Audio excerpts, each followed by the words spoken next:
Good evening. I'm Ross from Lifetime Property Accounting, and this is a second example from tonight. This example is just one, again, that I've seen on Facebook. It's not a property we sell. We're not trying to sell it to you or anything like that. It's just an example to go through the cash flow. This is a 10% gross yielding property. So we're just going to start looking at it. Look, what do the numbers look like? What does it look like as a rental? What are the catches? Yeah, what do we sort of look at to start with? So this is a Rotorua property, 10% gross yield. There's 5 units. So when I first saw this, I thought it was 2,000 a week, and I sort of said, yeah, right for Rotorua.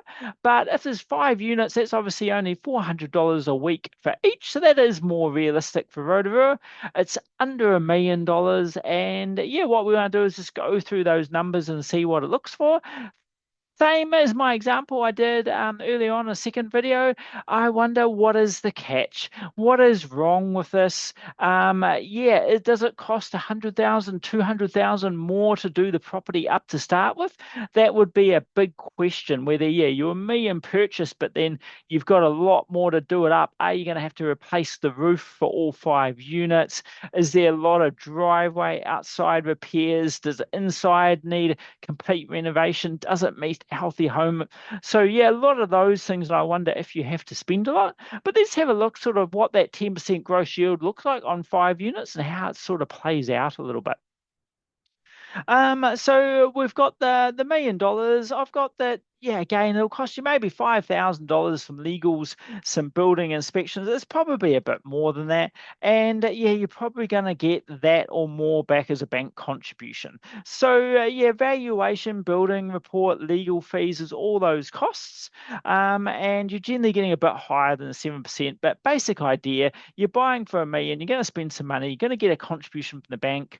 I then always work on 100% debt. So you're going to, most property investors don't have hundreds of thousands cash sitting around, so they're going to borrow the full 100%. Some secured over this property, and some probably secured over their personal house or other property. They said in the article 2,000 or more a week in rent. So I've got that in there to start with. 52 weeks, 2,000, 104,000. Straight away, I'm thinking units in Rotorua, is the 52 weeks realistic? So I'm going 50. Let's drop it back a little bit.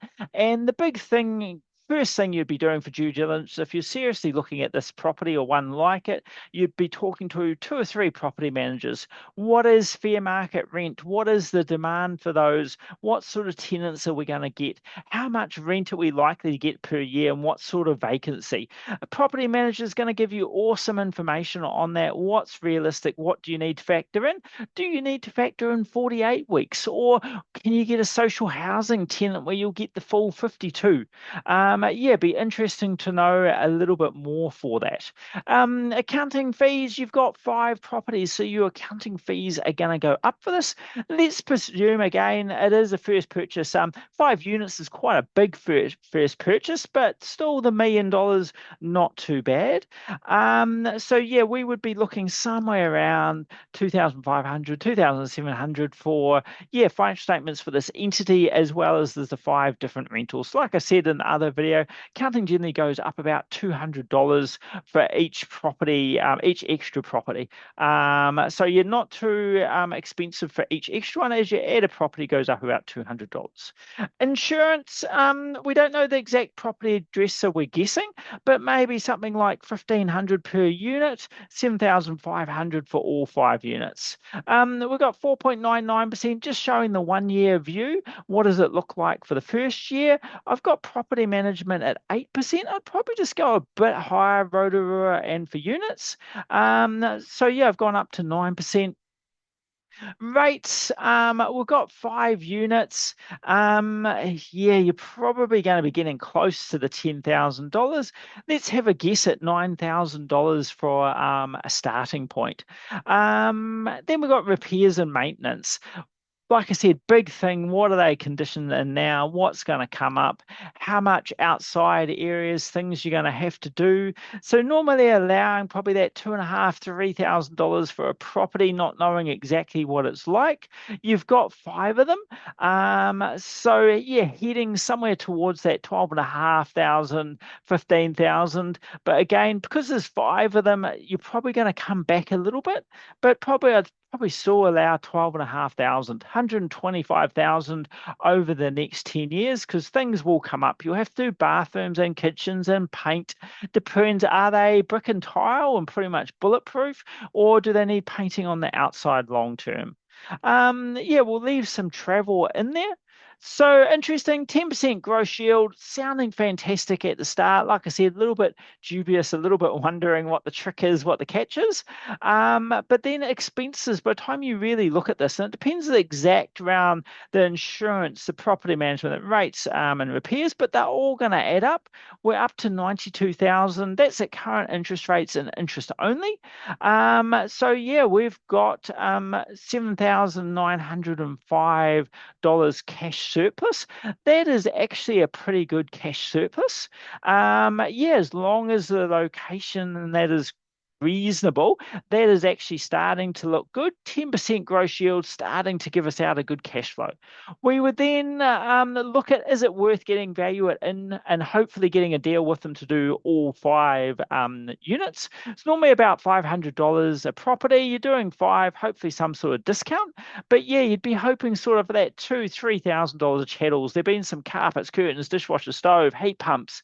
There's probably going to be drives and things like that and fences that we can depreciate as well. So we're probably hoping for about 15,000. So we're expecting a cash surplus, but a loss for tax purposes under current rules. This is starting to look reasonably good. I look at what will happen over a 10-year picture. So I'm expecting it to be an average of about 14,000 cash flow positive a year. That's on interest only. Um, and that's based on interest rates going up, rents going up, expenses going up, and then interest rates coming down a bit, maybe averaging about 5.5%. Big guessing game. None of us have a crystal ball. If we went P&I, which you'd probably want to do with this property, just reduce your debt, build up a bit of a buffer. Obviously, lower debt, lower interest just makes everything so much easier. And yeah, it's still looking like it should pay for itself on P&I. Good thing about five units that I'd really be looking at is the possible upside. Can you at some point subdivide them so that you could sell them five separate titles and just make sure you get some good advice around that? There can be tax hiccups with that. Starting bit point, if you subdivide and sell, that gain is going to be taxable. So get some advice around what some of the possible exemptions might be, and yeah, and some ways that you potentially might not have to pay tax on that. So it's worth getting information on that. We look a lot what happens over the first 3 years, just to check, to get up and going. So this is looking at, yeah, cash flow positive all the way, 37,000. Yeah, cash in your pocket, interest only, but after tax over the first 3 years. So everything is looking good on this. Big things to be checking. Yeah, is there some hidden repairs, costs, things like that? Is that rent actually realistic? Are we going to get 2,000 a week, 400 per unit, which isn't sounding so bad, but yeah, just seeing what that is it sustainable? Is it realistic? But something like this, a block of units where you could potentially add some value, maybe subdivide later, it's paying for itself. Those numbers are actually not looking too bad. So yeah, hopefully you found that useful, and yeah, hopefully it's just useful to go through those numbers, what sort of things I'm looking at. And yeah, sorry, I can't really share the exact picture of the property because it's on Facebook. I feel a bit mean putting the picture and exact details up. But yeah, it gives you an idea what we'll look at and go through. Thanks a lot for your time.